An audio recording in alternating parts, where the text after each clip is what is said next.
أشهد أشهد أن لا أن لا إله إله ያው እነዚህ ጋር ምን ይላል? ሁለተኛ ጴጥሮስ መልእክት ምዕራፍ 1 ቁጥር 21 ትንቢት ከቶ በሰው ፈቃድ አልመጣምና ዳሩ ግን በእግዚአብሔር ተልከው ቅዱሳን ሰዎች በመንፈስ ቅዱስ ተነድተው ተናገሩ ይላል። ቃል የሚመጣው ከሌለ ግን የሁሴን ሐሳብ ሆኖ ይቀራል። ስለዚህ በሙሉ ቁርአንና በሐዲስ ላይ ሴቶች ልጆቻችሁን አታግቡ እንጂ የሚል ያለው በፍጹም ያንን ልጆቻችሁን አግቡ የሚል የለም። ገብቷል አይደለ? ያ ለምሳሌ አንድ ክርስቲያን የሆነ ሐሳብ መጥቶ ተናገረ፣ መጽሐፍ ቅዱስ ላይ የሌለ ማስረጃ የሌለ የማይወክል ነገር ኦኬ፣ ክርስትና እንደዚህ ነው ብዬ በዛ በሰውዬ ንግግር በመዘን ይሄ ፍትሃዊነት ነው አይደለም? በፍጹም ገብቷል አይደለ? አላህ በቁርአን ላይ ምን ይላል? ፈኢን ተናዛዕቱም ፊ ሸይኢን ፈሩዱሁ ኢለላሂ ወረሱል አለ። በሆነ ሃይማኖታዊ ጉዳይ በተጨቃጨቁ ባትግባቡ ወደ አላህና ወደ መልእክተኛው መልሱት አለ። የአላህ ቃልና የነብዩ ሰለላሁ ዐለይሂ ወሰለም ቃል እርሱ ሚዛን ነው። ገብቷል? እሺ ጥያቄ አለ? ቀጥል። አሰላሙ አለይኩም ሁሱ እንዴት ናችሁ? ጥያቄ አለኝ። ወአለይኩም ሰላም ወራህመቱላሂ ወበረካቱ። አልሐምዱሊላህ። እሺ ጥያቄ የሆነች ጓደኛችን አሁን አመመት ነው። ጥያቄሽ ምንድነው? እሺ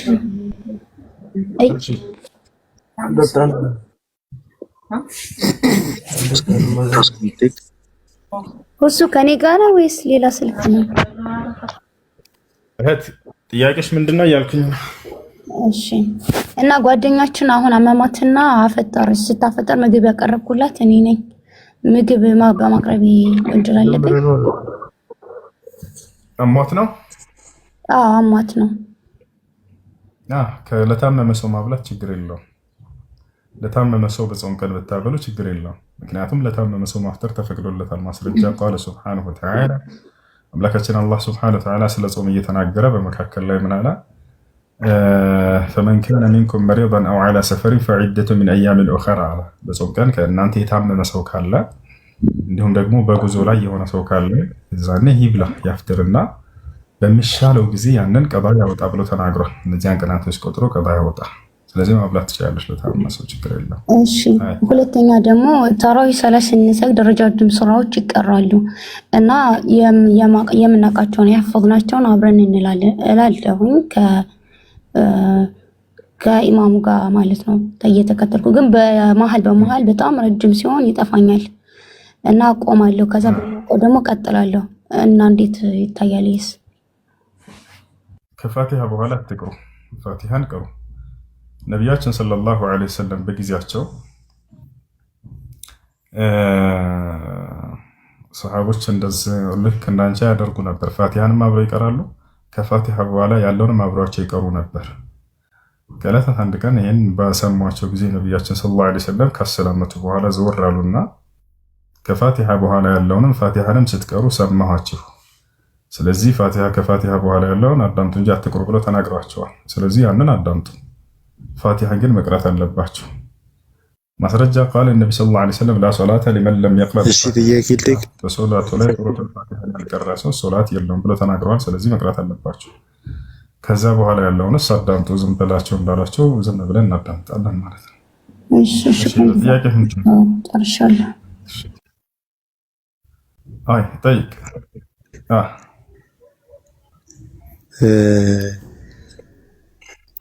ልጅ ማግባት ይቻላል ወይም የእንጀራ ልጅ ሚስት ማግባት ይቻላል በእስልምና ውስጥ? ሁለት ጥያቄ ነው የጠየቀው። በልጅና በእንጀራ ልጅ መካከል ልዩነት አለው? አንዳንድ ጠይቅና ለመለሰልህ። በልጅና በእንጀራ ልጅ መካከል ልዩነት አለው? አለ ልዩነት አለ። አንድ ልጅ ወይንስ እነሱን ስለማግባት ነው ጥያቄ? ኖ የእነሱን ሚስት ማግባት። ልጅን እና የእንጀራን ልጅ ማግባት ይቻላል ወይ ነው ጥያቄ? እንደሱ ብለህ ነው የጠየቀው አይደል? ኖ አይደለም። በጉዲፈቻ ልጅ ታሳድግ። ጉዲፈቻ ምንድን ነው? አንተ የልጅን ያሳደግኩት ልጅ ሚስት ማግባት ትችላለህ? ጉዲፈቻ ስለ በቃ ቤተሰብ የሌለው ወይም የሆነ ነገር ልጁ ቤተሰብ የሌለው ወይም ደግሞ አንተ በፍቃድ ልታሳድገው የፈለግከው ልጅ የሱን ሚስት አንተ ማግባት ስለዚህ ከዛ ከልጅ ጋር ትችላለህ? አትችልም? ከዛ ከልጅ ጋር ምንም ዝምድና የለህም አንተ አባት እኮ አዳምጥ። ይኸውልህ ላስረዳሽ። ልጅና ጉድፈቻ ልጅ አንድ ናቸው ወይንስ አይደሉም? ይለያያሉ አይደለ? በመጀመሪያ እየተረዳህ እንድትሄድ ዘንድ ይለያያሉ። አንተ ታደርጋለህ አታደርግም ነው ልዩነቱ አለው። ልክ ነህ፣ በደም ልክ ነህ። ግን አንተ ልታደርግ ትችላለህ? አንተ እሱ ነው እያልኩኝ ያለ። እሺ አዳምጥ። መጀመሪያ ታደርጋለህ አታደርግም ሳይሆን አዳምጥ። አዳምጥ። ልጅ ብሎ ማለት አንተ የወለድከው ልጅህ ማለት ነው። ገብታችኋል አይደለ? ያኛው ደግሞ ምንድነው? ጉድፈቻ ሲባል ጊዜ እናንተ አልወለዳችሁትም፣ ነገር ግን ይሄን ልጅ የሆነ መንገድ ላይ ያገኛችሁት፣ ምንም ዝምድና የላችሁ፣ አትወልዱትም። ይሄን ልጅ በልካም ዋላችሁለት፣ ገንዘብ ሰጣችሁት፣ ወጪ አደረጋችሁለት፣ አደገ። ከዚህ ጋር ይገናኛል? ከዚህኛው ጋር በፍጹም የሚገናኝ ቤተሰብ ከሆነ ያኛው ቤት ውስጥ ነው። እሱን አይደለም ጥያቄ፣ እሱ አይደለም ጥያቄ። ምንድን ነው ጥያቄ? እሱ አይደለም ጥያቄ ያልኩ ከህፃንነቱ ጀምሮ አንድ ልጅ አሳድገ ከዛ በኋላ እሱ ያገባትን ሚስት እሱ የፈታትን ሚስት ልታገባ ትችላለህ ወይ በእስልምና ላይ? እና ምን አልኩህ እኔ ታዲያ? ምን አልኩኝ እኔ? ኖ የረዳኸው አይደለም። ከልጅነቱ ጀምሮ አባዬ ብሎ የሚጠራ ወይም ደግሞ እንደ አባቱ የሚያይ ልጅ የሱን ሚስት ልታገባ አባዬ ብሎ ስለጠራ አባቴ ሆነዋል ያ ሰውዬ ወልዶት። እሺ አባዬ ብሎ ስለጠራ ወልዶታል ማለት ነው። መልስ የእናንተ ወዴት እንደምትሄድ ስለማውቅ ነው። ያ ልጅ አባዬ ብሎ ስለጠራ አንድ ልጅ ለምሳሌ እንደ አባቱ ስላየ አባቱ ነው ማለት ነው። መልስ ነው እንዴ? እንደ አባቱ እስካየ ድረስ ሲቸገረውም ሲደሰትም እንደ አባቱ አንተ ጋር ነው የሚመጣው። አንተ እሱ ሚስት ስለዚህ ወጪ አደረገለት እንጂ አባቱ ነው ማለት እንችላለን። ያሰብኳል ወጪ አደረገለት እንጂ ወልዶታል ወይንስ አልወለደውም? መልስ እሱ ልጅ እስከተቀበለው ድረስ እንደ ልጅ በል እንጂ ልጁ ነው አትበላ። ታዲያ አሁን ሚውት አድርግና ላስተምርህ። አዳምጥ። የነገሩህን የጫኑህን ሁሉ አጸዳልሃለሁ። ወዴት እንደምትሄድ ስለማውቅ ምንም አሁን ሚውት አድርግሽ። ከዚህ በኋላ ሚውት እንዳታነሳ። እሺ አንተ ማድረግ ትችላለህ። ያንን አንተ ታደርጋለህ። ያንን ሚውት አድርግ። ቆይ እሺ ሚውት አድርግ። አሁን ሚውት አድርግ። ምን አለ መሰላችሁ ልጅ ብሎ ማለት እናንተ የወለዳችሁት ልጃችሁ ነው አይደለ? እሱ ልጅ ይባላል። ሌላኛው ደግሞ ምንድነው? አንድ ሰው ለምሳሌ መንገድ ላይ አገኛችሁት፣ የሚያገለግላችሁ ባሲ ነው፣ እንዲሁም አጠጣችሁት፣ አሳደጋችሁት፣ ወጪ አደረጋችሁለት። ይሄ ልጅ ልጃችሁ ነው ወይንስ አይደለም? መልሱ። ጎረቤት ላይ ያገኘህና አንድ ሰው አበላህ፣ ለኔ ልጅ ነው እስካሳደግኩ ድረስ ደም ምንም ዋጋ የለውም። ዋናው ከሱ ጋር ያለ ግንኙነት ሳይሆን ወልደኸዋል። ይሄ ልጅ ወልደኸዋል፣ ደም ዋጋ የለውም አልኩ እኔ። ልጅነት ደም ዋጋ የሚያገናኘው ግንኙነት ወይ አያችሁት አይደለ? በቃ እዚህ ጋር ነው የሚያልከው። ወልደኸዋል ያለች ዲል በወልዶ ኖሮ ለምን ልጅ ለምን ቀጥታ አሉ እኮ። ስለዚህ ልጅ አይደለም ማለት ነው። መሰከር በራስህ አንደበት በቀጥታ ልጅ አይደለም እኮ። ልጅ አይደለም ግን አሳድገዋለሁ እኮ። አሳድገዋል። እሱን እኮ አልካድነህም እኮ። አብልተዋል፣ ጠጥተዋል። ግን ልጅህ ነው ወይ ይሄ ልጅ? አይደለም። ግን መልካም ማሳደግም መልካም ምናምን አይደለም። አንድ ሰው በተፈጥሮ ማብላት ማለት መልካምነት አይደለም። ከሱ ውጪ አንተ እንደ አባቱ እሱ እንደ አባቱ ያያል፣ አንተም እንደ ልጅ እያሰብከው አድገህ አባቱ ነኝ አትበላው እያልኩ ያለሁት። ይለያያሉ። ገብቶሃል አይደል? አይምሮህን አትዝጋ፣ ክፈተው። የጫኑህን መተህ ሆነም ቀረም ግንኙነታቸው የነዛ ያ ልጅ ሲያዩ የነበረው ሌላ አባት አያውቅም። እንደ አባቱ ነበር ሲያየው ነበር እድሜ ልኩን ድረስ። እንደ አባቱ ትክክል ነው። እሱን ደግፋለሁኝ እኮ አላልኩም እኮ እኔ በቃ እንደ አባቱ በል እንጂ አባቱ ነው አትበል። እንደወለደው ልጁ ነው። እሺ የአባት ያንን ማድረግ ተገቢ ነው ብለህ ታስባለህ? የአባት ያንን ማድረግ ይችላል? የፈታትን ሚስቱን ማግባት ልክ ነው ብለህ ታስባለህ? ምንም ዝምድና የላቸውም። ችግሩ ምንድን ነው? ኃጢአቱ ምንድን ነው? በሞላ ሴት የሱን ሚስት የፈታትን ሚስት ለምን እንዴት ያገባል? ለሱ ሞራል ያሱ ችግሩ ምንድን ነው? ኃጢአቱ ንገረኝ። እዚህ ጋር ይሄ ለሱ ሞራል ማሰብ አይችልም። ስለ ሞራል ሳይሆን ከእምነት አንፃር ክርስቲያን ነህ አይደል አንተ? በመጽሐፍህ ላይ ይሄን ነገር እምነቴ ምንም አያረግም። እምነቴ ምንም አያረግም። ክፈት። አንድ ሰው ኃጢአት ሲል ጊዜ መሰረትህ ምንድን ነው? ክፈትና መጽሐፍህ ላይ ያሳይ። ያላ ድረስ ቅድም ሚውት አድርግ ብዬ ሚውትህን አነሳ። ችግር የለውም ቀጠልኩልህ እንድትረዳ ብዬ። አሁን ሚውት አድርግና ይሄንን ሀሳብ ልጨርስልህ። እሺ አዳምጥ። አሁን ሚውት አድርግ። እሺ አንድ ሰው ልጅ ሊባል የሚችለው ሲወልደው ጊዜ ነው። ከዚያ ውጭ ግን መንገድ ላይ ያጌታችሁትን አንድ ልጅ መልካም ስለዋላችሁለት ያ ልጅ ልጃችሁ ነው ማለት አይደለም። መንገድ ላይ መልካም ውለን የምናሳድጋቸው በርካታ ሰዎች ሊኖሩ ይችላሉ። ገብታችኋል አይደል? ከዚያ ጋር ግን ዝምድና አላችሁ ወይ ብላችሁ የለንም ነው የምትሉት። አይደለም ልጅነት ቀርቶ ዝምድና ራሱ አይኖራቸውም። ከዚያ ከሰውዬ ገንዘብ ስላወጣችሁለትና ስላበላችሁ ስላጠጣችሁት ማለት ነው። ይሄ ንጹህ አይምሮ ያለው ሰው የሚገነዘበው የሆነ ንጹህ ነገር ነው። ይሄ ጨረስን።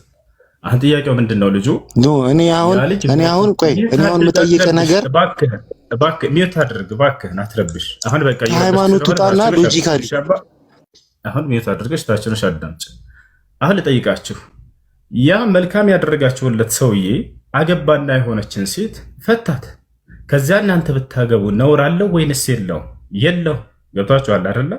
በዝምድና እንኳ አትገናኙትም እኮ ያን ሰው። ገብታችኋል? ምንም አትተዋወቁም። ይሄን እንደ ነውር ቆጥረው ጭንቅላታቸው ላይ ጭነውላቸዋል። ገብታችኋል አይደል?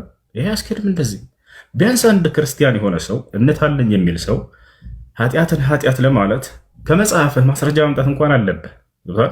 እስኪ እንዳው እንደ መጽሐፍህ እንደ ኃጢአት የተገለጸበት ቦታ አለ ወይ ስለው እምነቴን ተውልኝ አለ። ችግር የለውም እንደ ንጹህ አይምሮ ላስረዳቸው አልኩኝ እና በዚህ በተናገርኩት መልኩ ነው የሆነው። አሁን ወደ ነቢያችን ሰለላሁ ዐለይሂ ወሰለም ሊወስድ ፈልጎ ነው። ገብታችኋል አይደለ? ሁሌ የሚነግሯቸው ምንድን ነው? ቄሶቻቸው ዲያቆኖቻቸው ከሚቀጥፉላቸው ቅጥፈት አይምሯቸውን ለመዝጋት ሙሐመድ የልጁን ሚስት አግብቷል ይሏቸዋል። ሰምታችሁ አታውቁም? ይሄ ነው የሆነው። የነቢያችን ሰለላሁ ዐለይሂ ወሰለም የመልካምነት ጥግ የተስተዋለበት ታሪክ ቢኖር ይሄ ታሪክ ነው። የሚገርማችሁ ነቢይ ከመሆናቸው በፊት ነው ይሄ መልካምነታቸው። እንዴት እንደሆነ ታሪኩን ልንገራቸው። ኸዲጃ የነቢያችን ሰለላሁ ዐለይሂ ወሰለም ሚስት መሆኗን ሁላቸውም ታውቃላቸው፣ ሙስሊሞችም ክርስቲያኖች። መቼ ነው ያገቧት? ነቢይ ከመሆናቸው በፊት ነቢ ሰለላሁ ዐለይሂ ወሰለም የ25 ዓመት ወጣት ልጅ ሳሉ ኸዲጃ ደግሞ የ40 ዓመት ሴት ሆና ነው ያገቧት። በጣም መልካም ቆንጆ ናቸው ነቢ ሰለላሁ ዐለይሂ ወሰለም። ግን የእድሜ ጉዳይ ምንም ነገር አይደለም ነበር ከእርሳቸው ጋር። እርሷ መልካምና ደግ ሴት ስለነበረች በህዝቦቻቸው መካከል እርሷ ነች ነቢ ሰለላሁ ዐለይሂ ወሰለምን መርጣቸው ለትዳር ተጠይቀው ያገቧት። ገብታችኋል አይደል? ኸዲጃ ታዲያ አንድ አገልጋይ ባሪያ ነበራት። ዘይድ ይባላል። ገብታችኋል አይደል? ዘይድ ብሎ ሐሪሳ ይባላል። አገልጋይ ነበረ፣ ባሪያዋ ነበር። ለነቢያችን ሰለላሁ ዐለይሂ ወሰለም ይሄ ባሪያዬ ለአንተ አገልጋይ ይሆንልህ ብላ ትሰጣቸዋለች። ታሪኩ ነቢይ ከመሆናቸው በፊት ነው። ገብታችኋል? ለአንተ ያገልግለህ የኔ ባሪያ ተጠቀምበት፣ በቃ ሰጥቻለሁኝ አለቻቸው። የዛኔ ባሪያ ያለው ሰው ምን ያደርግ ነበር? ባሪያውን ያሰማረዋል። ሂድና ሰርተህ አምጣ ይለዋል። ቀኑን ሙሉ ለፍቶ ሰርቶ ገንዘብ ያመጣል፣ ለአለቃው ይሰጣል። አለቃው ቁጭ ብሎ ይበላል። ያን ነቢዩ ሰለላሁ ዐለይሂ ወሰለም ግን ምን አይነት ደግና መልካም እንደነበሩ ተመልከቱ። ምን አደረጉ? ይህን ሰው እንደ ባሪያ አላዩትም። ይልቁንስ እንደ ማንኛውም መልካም ልክ ለምሳሌ አባት ለልጁ እንደሚያደርገው ነቢ ሰለላሁ ዐለይሂ ወሰለም ያበሉታል፣ ያጠጡታል። ተው አትሰራም፣ ተው አሉት። በቃ እኔ አንተን ጉልበትና ድካም ሰርተህ እንድታመጣ አልፈልግም አሉት። አያችሁ አይደለ? ሌላው ምን ያደርጋል እንዳልኳችሁ ባሪያውን አሰርቶ ገንዘቡን ይበላል። ነቢ ሰለላሁ ዐለይሂ ወሰለም እንደዛ ነበሩ። ምን አደረጉ ግን? እንደ ልጆቻቸው አበሉት፣ አጠጡት፣ ሁሉን ነገር አደረጉለት። ይህ ሰው ህፃን ልጅ መስሏቸዋል ክርስቲያኖች፣ ልክ ያሳደጉት ነብዩ ሰለላሁ ዐለይሂ ወሰለም። እንደዛ አይደለም። ባሪያ ነበር፣ ወጣት ነበር፣ ሰርቶ ማምጣት የሚችል ነበር። የ10 ዓመት ልዩነት ነው ያላቸው ከነብዩ ሰለላሁ ዐለይሂ ወሰለም ጋር ቦታቸዋል አይደለ? ነገር ግን ነቢያችን ሰለላሁ ዐለይሂ ወሰለም አንተ ባሪያ ነህና ሂደህ ሰርተህ አምጣ ሳይሆን ያሉት አብሽር ብለው ነብዩ ሰለላሁ ዐለይሂ ወሰለም ይሰራሉ፣ ከሚሰሩት ወጪ ያደርጉለታል። ይሄ ልጅ ወጣትነት እድሜውን እንትን ባለ ጊዜ ነቢያችን ሰለላሁ ዐለይሂ ወሰለም ወዲያው ምን አደረጉ? ዳሩት። የራሳቸውን የቅርብ ዘመድ ዘይነብን በጣም ቆንጆ የምትባል በጣም ውብ የሆነችን ሴት ዳሩት ነብዩ ሰለላሁ ዐለይሂ ወሰለም። አብረው እየኖሩ እያለ ይሄ ሰውዬ ከሚስቱ ጋር አልተስማማም፣ ተፋቱ። ገብታችኋል አይደለ? ተፋቱ። በተፋቱ ጊዜ በመካ ሰዎች ዘንድ አንድ አመለካከት ነበራቸው። እርሱም ምንድን ነው? ይህን እንዲያገቡ የተደረጉት ነብዩ ሰለላሁ ዐለይሂ ወሰለም ታዘው እንጂ ራሱ ፈልገውና እንደው የሆነ ነገር እንትን ብለው እንዳይመስላችሁ። እንዴት እንደሆነ ተመልከቱ። በመካ ሰዎች ዘንድ ምን አይነት አመለካከት ነበረ? አንድ አለቃ አንድ ባሪያ የሆነ ሰው ባሪያ ያልሆነችን ሴት ካገባት የዚያ የባሪያው አለቃው በፍጹም ባሪያው አግብቶ የፈታትን ሴት ሊያገባት አይገባም፣ ነውር ነች ብለው ያምኑ ነበር የመካ ሰዎች። ተመልከቱ ምን አይነት የወረደ አመለካከት እንደነበራቸው ለሴት ልጅ ማለት ነው። ባሪያ አግብቶ የፈታትን ሴት ባሪያ እንጂ በዚያው ዕድሜ ልኳን የሚያገባት አለቃ በፍጹም ሊያገባት አይችልም ብለው ያምኑ ነበር። አላህ ይሄን አመለካከታቸውን የመካ ሰዎችን የተሳሳተ አመለካከት ሊሰብር ፈለገ። በሴቶች ላይ የተጣለ በጣም አስቀያሚ የሆነ አመለካከት ይወጣቸዋል። ባሪያ ካገባት በፍጹም መልሶ ባሪያ እንጂ ሊያገባት የሚችለው አለቃ ሊያገባት አይችልም የሚለውን። ስለዚህ አላህ ነብዩ ሰለላሁ ዐለይሂ ወሰለም በተግባር ይሄንን እንዲያሳዩና ይሄንን የመካ ሰዎችን የተሳሳተ አመለካከት እንዲሰብሩ አዘዛቸው። ምን አላቸው? አላህ ሱብሓነሁ ወተዓላ ሙሐመድ ሆይ ባሪያ አግብቶ የፈታትን ሴት ሂድና አግባና ባሪያ እንጂ ሊያገባት አይችልም የሚለውን አመለካከታቸውን ስበርባቸዋል። በቃ እንዳውም ይሄ ህግ ለሴት ልጅ ከፍ ያደረገ ክብሯን የጠበቀላት የሆነ ህግ ነው። ሁለተኛ ነቢያችን ሰለላሁ ዐለይሂ ወሰለም የመልካምነት ጥግ የታየበት ነው በእርሳቸው ላይ። ምክንያቱም አንድ አለቃ ባሪያውን እንደፈለገ እያደከመ እያሰራ ገንዘብ ሲበላ የነበረበትን ዘመን እርሳቸው እንደ መልካም እንደመዋል አይነት አድርገው አሳይተዋቸዋል። ገብታችኋል አይደለ? ይሄ ነው የሆነው ታሪኩ። ይሄ በሆነ ጊዜ ይሄን የተናገረበት አላህ ሱረቱል አሕዛብ ላይ ነው። ምን ይላል? ፈለማ ቀዳ ዘይዱ ሚንሃ ወጠረን ዘወጅናከሃ ይላል። ዘይድን ከእርሷ ጉዳዩን በፈጸመ ወይንም በፈታት ጊዜ አንተን እንድታገባ አዘዝኩህ ይላል አላህ ሱብሓነሁ ወተዓላ። እያንዳንዱ ሚስታቸውን አግባ ሲላቸው ጊዜ አላህ ከበስተጀርባው ትልቅ የሆነ ትምህርት ነገር አለ። ስለዚህ ይህ የታሰበ የዚህ ትዳር ዓላማው ምንድን ነው ከተባለ በሴት ልጆች ላይ የተጣለ የሆነ በጣም አስቀያሚ የሆነ ህግ ነበር በመካ ሰዎች ዘንድ። እርሱም ባሪያ አግብቶ የፈታትን ሴት ባሪያ እንጂ አለቃ ሊያገባት አይችልም የሚለውን አመለካከት ሊሰብር የመጣ ህግ ነው። ይህ የሴቶችን ክብር የጠበቀ ነው። ሌላኛው ነገር ምንድን ነው? በዚህ ይህን ባደረጉ ጊዜ ነቢያችን ሰለላሁ ዐለይሂ ወሰለም የመካ ሰዎች ስማቸውን ማጥፋት ጀመሩ። ምን አሉ? ሙሐመድ የልጁን ሚስት አገባ አሉ። የዛሬዎችም ክርስቲያኖች ያን የመካ ሰዎችን ሀሳብ ይዘው ሙሐመድ የልጁን ሚስት አገባ ይላሉ። ማነው መልስ የሰጠው ታዲያ ለዚህ? አምላክ አላህ ሱብሓነሁ ወተዓላ ራሱ። የቱ ጋር ከተባለ እዚያው ሱረቱል አሕዛብ ላይ ምን አለ? ማ ካነ ሙሐመዱን አባ አሐድ ሚን ሪጃሊኩም ወላኪን ረሱለላሂ ወኻተመ ነቢይን አለ። ሙሐመድ ከወንዶቻችሁ የአንዳችሁም አባት አይደለም ማለት። ያ ማለት የዘይድ አባቱ አይደለም ሙሐመድ አላቸው።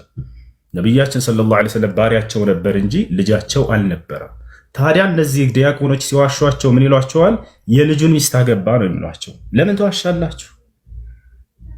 ለምን ካልተዋሸ ክርስትና አይሰበክም? ልሽ ምን ያክል እንደሚንቋቸው ታውቃላችሁ? ውሸታምነታቸውን በሚረዱባቸው ጊዜ ከሙስሊሞች ፊት መጥተው ይሄን ነገር ሲያውቁ ያ ሰው ዘይድ ምናቸው ነው ተብሎ በሚጠየቅ ጊዜ ባሪያቸው እንጂ ልጃቸው አይደለም፣ አላህ ቃል በቃል ልጁ አይደለም ብሎ መሰከረ። ዳው የነቢያችን ሰለላሁ ዐለይሂ ወሰለም ልጆች ይታወቃሉ፣ 7 ናቸው። ሴቶቹ 4 ናቸው፣ ወንዶቹ 3 ናቸው። ማን ይባላሉ? ቃሲም፣ አብደላህ፣ ኢብራሂም። እነዚህ ናቸው ሶስቶቹ ልጃቸው የነቢ ሰለላሁ ዐለይሂ ወሰለም። ሴቶቹ ደግሞ ዘይነብ፣ ሩቀያ፣ እም ኩልሱም፣ ፋጢማ። ከዚህ ውጭ ሌላ ልጅ የላቸውም። ገብታችኋል? ዘይድ ባሪያቸው እንጂ ልጃቸው አይደለም። ግን ምንድነው የሚሏችሁ? የልጁን ሚስት ነው ያገባ ይላቸዋል። ላ የልጃቸው ሚስት አይደለም። ይተቻል። ይህ ነው ጥያቄ ያለ ይበት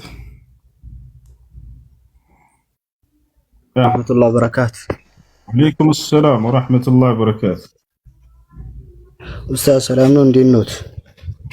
ደህና ነኝ አልሐምዱሊላህ። አላህ ይጠብቅ፣ አላህ በረካ ያድርግልህ። የሆነ ጥያቄ ነበረኝ። እሺ ጥያቄ ያለ ይሰማችኋል?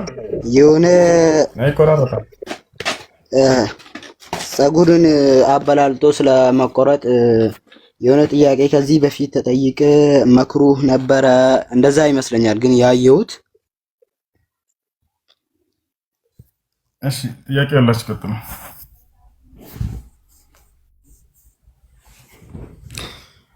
እሺ ሁሱ በአላህ የአይንህ ጉዳይ እያሳሰበኝ ነው። አይኔ ተሽለኛል እኮ። እሺ መካኛ ናለህ? አይሰማም? تسمع كلامي ولا لا؟ እሺ አይሰማም መሰለኝ ቴዲ።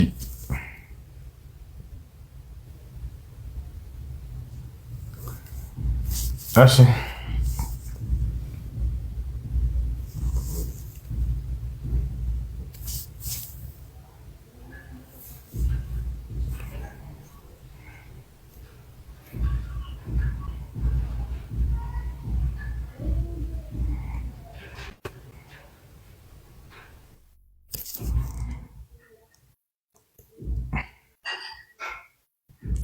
ረመዳንን በተመለከተ ጥያቄ ነበር።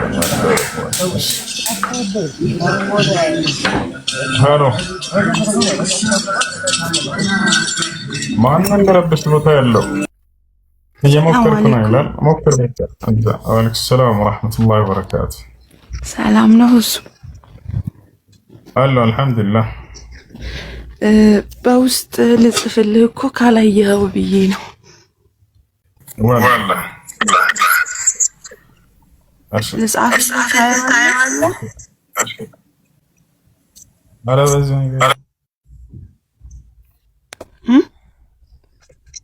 ነገር ጥያቄሽ ምንድን ነው? እሺ ረመዳን ያፈርሳል አያፈርስም በሚል ምን ማድረግ ምን ኦኬ በውስጥ ብጽፍልህ አታየው? አላየውም ማለት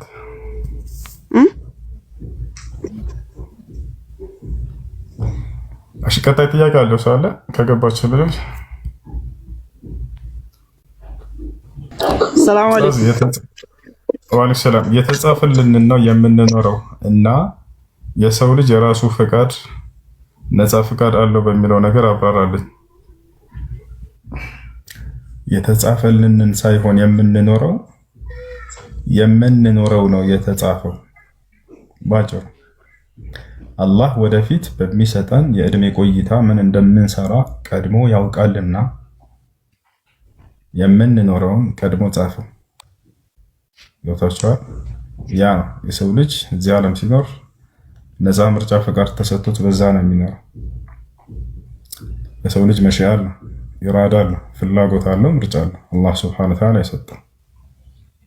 ነገር ግን ያንን ቀድሞ ያውቀዋል ወይ አላህ? አዎ ያውቀዋል። አምላክ ነውና ከአምላክነት ባህሪው እውቀቱ ሙሉ ነው። ያለፈውን ያውቃል፣ የሚሆነው ወደፊት የሚሆነውን ሁሉ ያውቃል። ያዕለም ማ ካን ወማ ሰየኩን ወማ የኩን ወማ ለም የኩን ለው ካነ ከይፈ የኩን። አላህ ያለፈውን ሁሉ ያውቃል፣ ወደፊት የሚሆነውን ያውቃል፣ አሁን እየሆነ ያለውን ያውቃል። ሊሆን የማይችል ነገር ቢሆን ኖሮ በምን ሁኔታ እንደሚሆን ያውቃል። ይሄ ነው በጣም የሚገርመኝ፣ በጣም የሚደንቀኝ ይሄኛው ነው። ያ አላህ ሱብሓነሁ ወተዓላ በጣም የሚደንቀኝ ይሄኛው እውቀቱ ነው። ሊሆን የማይችል ነገር ቢሆን ኖሮ በምን ሁኔታ እንደሚሆን ያውቀዋል። ለምሳሌ ከተባለ ከእርሱ ውጭ ሌላ አምላክ የለም አይደለ? የዚህ ዓለም አምላኮች እንዳው ሰዎች እንደሚያስበው እንደሚፈልጓቸው 3 4 5 ቢሆኑ ኖሮ ምን እንደሚሆን ይሄ ዓለም ይነግረናል። መተኸዘ አላሁ ሚን ወለዲን አለ፣ እኔ ልጅን አልያዝኩም አለ። ወማ ካነ መዐሁ ሚን ኢላህ ከኔ ጋር ሌላ ማንም አምላክም የለም ብቻዬን ነኝ አለ። እሺ ሌላ አምላኮች ቢሆኑ ኖሮ ምን ይከሰት ነበር የሚለውን ሲነግረን ምን አለ? ኢዘን ለዘሀበ ኩሉ ኢላሂን ቢማ ኸለቀ አለ። ብዙ አማልክቶች ቢሆኑ ኖሮ የዚህ ዓለም አምላኮች ሁሉም አምላክ የፈጠረውን ፍጥረት ይዘው በሄደ ነበር አለ። አይስማሙም ነበር አለ። ወላ ዐላ በዕዱሁም ዐላ በዕድ ከፊላቸው በከፊሉ ላይ የበላይነትን ስሜት ባንጸባረቀ ነበር አለ። የሰማይ ፈጣሪ ከምድር ፈጣሪ ጋር፣ የፀሐይ ከጨረቃ ፈጣሪ ጋር ዋጋ 270 ሺህ ብር። ጥያቄ ካላችሁ መጠየቅ ትችላላችሁ። እስከላማንክበት ድረስ ሌላ ጥያቄ አለ? መስጂድ ውስጥ ሆኖ እጅ ማቆላለፍ እንደዚህ እጅ ማቆላለፍ ውዱ ይፈታል? ላ መክሩህ ነው። ውዱን የሚፈታ ነገር አይደለም። እሺ ማህራባሽ አይ እሺ ኡስታዝ ሰላም ወአለይኩም ሰላም ሰላም አለይኩም። ሰላም አለይኩም። ወለሰላ አንዴ ከይቅርታ ጋር ክርስቲያን ልጆችን አስቀድሟቸው። ከላይ ጥያቄ አለ። እሱ ሰላም ነው። ደህና ነኝ አልሐምዱሊላህ። ቢዚ ሆናችሁ እኮ በጣም በመርስ ጥያቄ ምንድን ነው? በል ይሰማ ልጆች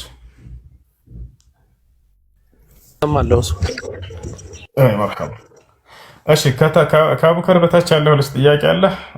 ማን ሚካኤል ምናምን የሚካኤል ሰላም እንዴት ነህ? ሰላም። እሺ የሆነ ጥያቄ የፈጠረብኝ ነገር ነበርና እሱን እንድታብራራልኝ። እሺ ቀጥተኛ ቦታውን አላቅም፣ በቁርአን ላይ ነው ስነግርህ ታውቀዋለህ ብዬ አስባለሁ። የመርየም ወደ መርየም ጅብሪል የተላከበት ቦታ ላይ እሱን ክፍል እዛ ጋር አውጥተህ የምጠይቅ ነገር ነበረ። እሺ ብዙ ቦታ ስላለ ሐሳቡን ንገረኝና የትኛው ላይ እንደሆነ አወጣልሃለሁ። ምን ሰምተህ ነው? ሐሳቡን ንገረኝ። ሐሳቡ ምንድነው? ጅብሪል ወደ መርየም ጋር ሲላክ ማለት ነው ከአንድ ጀምሮ መሰለኝ የሆነ ቦታ 18 አንድ ካልተሳሳት ቦታውን እርግጠኛ አይደለሁም። እሺ ሐሳቡን ንገረኝ። የመርየም ክፍል እንደዛ ነው የሚባለው። እሺ እኮ እሱ ላይ ጥያቄህ ምንድን ነው? ወይንስ ረስተኸው ከሆነ ሐሳቡን ላውጣልህ ቦታ? አዎ ቦታውን አውጣልኝና እንዴ።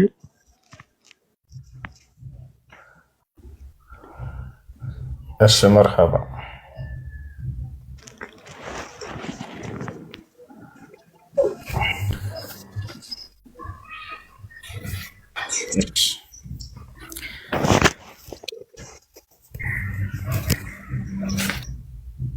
ያውናሽ የማርያም ምዕራፍ ይሄ ነው። እዚህ ጋር ይጀምራል። መልአኩ ገብርኤል ወደ ማርያም መልእክቱን ይዞ የመጣ ያው እዚህ ጋር አለ። ሚተናንሳው የሚካኤል አለኛው እሱ ጋር ነው። እሺ ጥያቄ እሱ ላይ ምንድን ነው? እሺ እሱም መጋረጃችንን አደረገች፣ መንፈሳችንን ጅብሪልን ወደሷ ላክን። ጅብሪል መላእክት ነው አይደል? መላእክት ነው። ስለዚህ እናንተ አላህ አንድ ነው ብላችሁ ታምናላችሁ።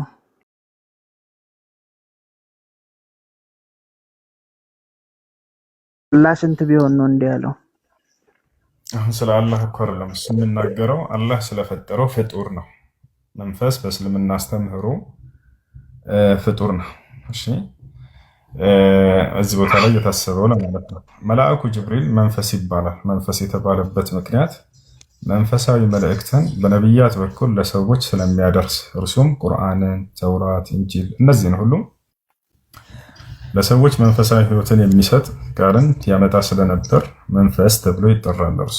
ለዚህ ነው አምላክ አላህ ሱብሓነሁ ወተዓላ ጅብሪልን መንፈስ እያለ የሚጠራው። በሌላ ቦታ ላይ በሱረቱ ሹዓራ ላይ ቁጥር 192 ላይ ወኢነሁ ለተንዚሉ ረቢል ዓለሚን ነዘለ ቢሂ ሩሑል አሚን ዐላ ቀልቢከ ሊተኩነ ሚነል ሙንዚሪን ይላል። ይህ ቁርአን ከዓለማቱ ጌታ ከአላህ የተወረደ ነው፣ ታማኙ መንፈስ ወይንም ጅብሪል አወረደው ይላል በአንተ ልብ ላይ ሙሐመድ ከነቢያቶች እንድትሆን ዘንድ ይላል ሰለላሁ ዐለይሂ ወሰለም። በሌላም ቦታ ላይ መንፈስ እያለ ይጠራል። አምላክ አላህ ሱብሓነሁ ወተዓላ ሲናገር በሌላ ቦታ ላይ ምን አለ? ተነዘሉ ልመላኢከቱ ወሩሕ ሁና መዕናሁ ጅብሪል ዐለይሂ ሰላም አልመቅሱድ ቢሂ ሁወ አልመላክ ጅብሪል ዐለይሂ ሰላም እና ብዙ ቦታ ላይ መንፈስ እያለ ይጠራል። ስለዚህ እርሱ ነው መንፈስ የተባለው። እሺ እንጂ ገብርኤል አሁን እዚህ ጋር ጅብሪልን ነው መንፈስ ያለው ማለት ነው። አዎ ጅብሪልን ነው። ግን መንፈሳችንን ላክን ሲልስ እሱ ነው ያልገባኝ። አሁን መንፈሳችንን ላክን፣ አዎ ወደ ራሱ እያስጠጋው ነው አላህ ሱብሓነሁ ወተዓላ። ምድርንም ወደ ራሱ ሲያስጠጋት እነ አርዲ ዋሲዐቱን ይላል፣ ምድሬ ሰፊ ነች መንፈሳችን እያለ እኛንም ወደ ራሱ አስጠግቶናል፣ የእርሱ ፍጥሮች ነንና።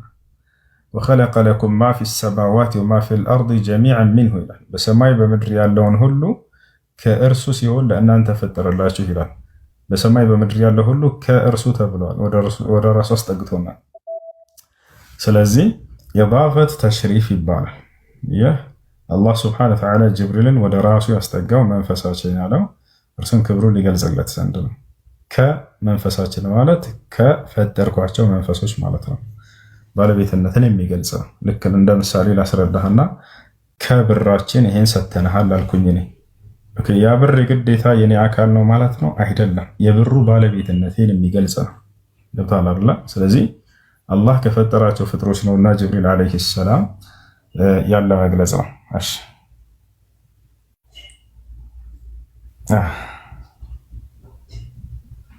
ሌላ ጥያቄ አለ? አይ በቃ ይሄን ልጠይቅህ ነበረ። እሺ ገብርኤል ለመንፈስ ቅዱስ እንደሆነ እንደ መጽሐፍ ቅዱስ ብናስረዳ ምን ይመስላል?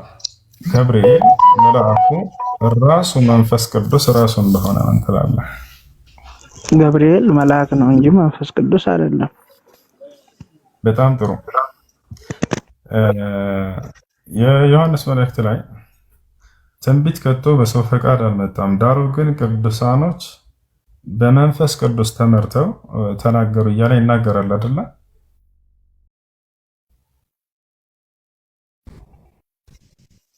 ይቻላል፣ ችግር የለም።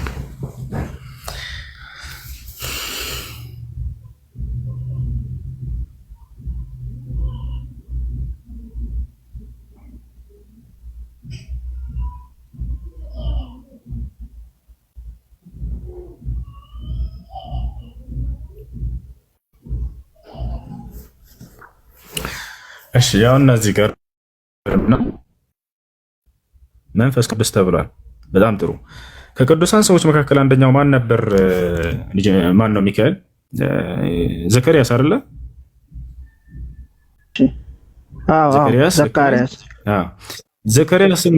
ዘካርያስን መልአኩ ገብርኤል ምን አለው መሰለ? እኔ መልአኩ ገብርኤል ነኝ በእግዚአብሔር ፊት የምቆመው ይህንንም ብስራት ለአንተ እንዳደርሰልህ ታዝዤ ተልኬ ነው ይለዋል። አየህ፣ ከአምላክ ዘንድ ወደ ቅዱስ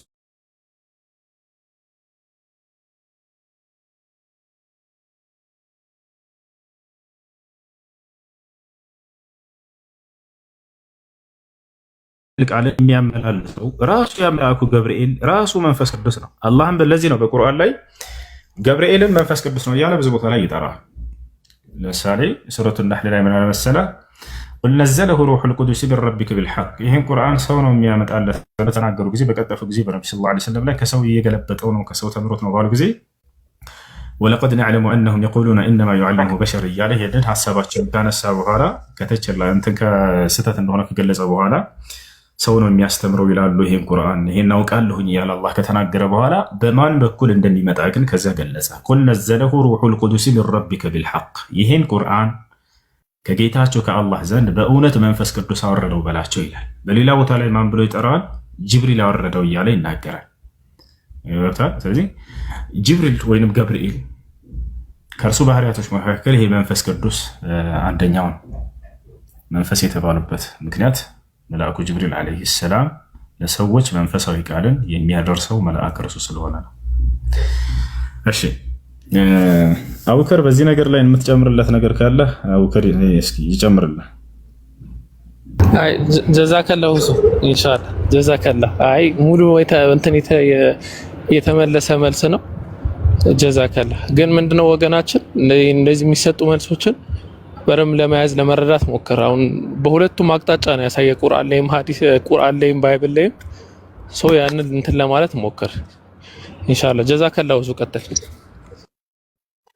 መርሐባ። አሁንም ልክ እንዲሁ ሌላ ልጨምርልህ።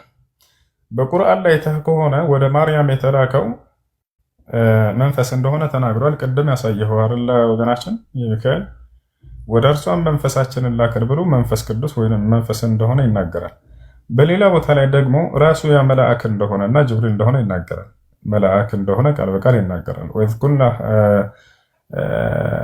وإذ قالت الملائكة يا مريم إن الله يبشرك بكلمة منه اسمه المسيح عيسى ابن مريم እርሱ እንደሆነ ይናገራል። እንደ ወንጌላትም ከሄዳችሁ ልክ እንዲሁ ለማርያም መጥቶ ያበሰራት ማን ነው ካላችሁ አስተግፊሩላህ ወአቱቡ ኢለይህ ቦታ ላይ ደግሞ መንፈስ ቅዱስ እንደሆነ ይገልጻል። ከመንፈስ ቅዱስ ጸንሳ ተገኘች እያለ ይናገራል። እዛቸው ከመንፈስ ቆይ እንደዚች ጋር ገብርኤል እንዳበሰራት እንጂ ገብርኤል እኮ መንፈስ ቅዱስ እንደሆነ መጽሐፍ ቅዱስ አይናገርም። ገብርኤል መልአክ ነው፣ አብሳሪ ነው። ኦኬ አንዳንደኛው ወንጌል ዘገባ እሺ ሸሃዳ የሚለውን እናስቀድመውና ተቀጥላለች። ችግር ሸሃዳ የሚል አለ ከላይ ያለ ሸሃዳ ያሉ ስለሆነ ኮሜንት ላይ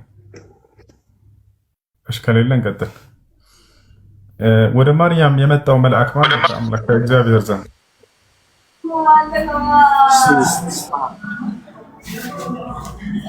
እሺ አላህ ማነህ አብደላ ሰላም አለይኩም ውሱ ወአለይኩም ሰላም ወራህመቱላህ እና የሆነ ጥያቄ የሆነ ክርስቲያን ጓደኛዬ ነበረና አጠገቤ ላይ ትንሽ እሱ ያው ድምፅ እንትን ብሎ ለማውራት ስለሚፈራ ነው እንትን እያልኩ አለት መልስ እንድትመልስለት ነው። አንተ እሱ እየሰማልክ ነው። ሃይሽ እሺ ጥያቄው ምንድነው? ምን መሰለህ ወላሂ ምን እንደሚመስል እንጃ ገና አልሰማሁትም። አይ እናንተ ሙስሊሞች ኢየሱስ አልተሰቀለም ኢሳ ማለት ነው አልተሰቀለም አልሞተም የምትሉት ነገር እንዴት ነው ያብራራልናል ወይ? እኔ እሱም መልስ ተገቢውን ምላሽ ካገኘው ይሰልማል ነው የሚለውን ጥያቄ ቀረበልኝ።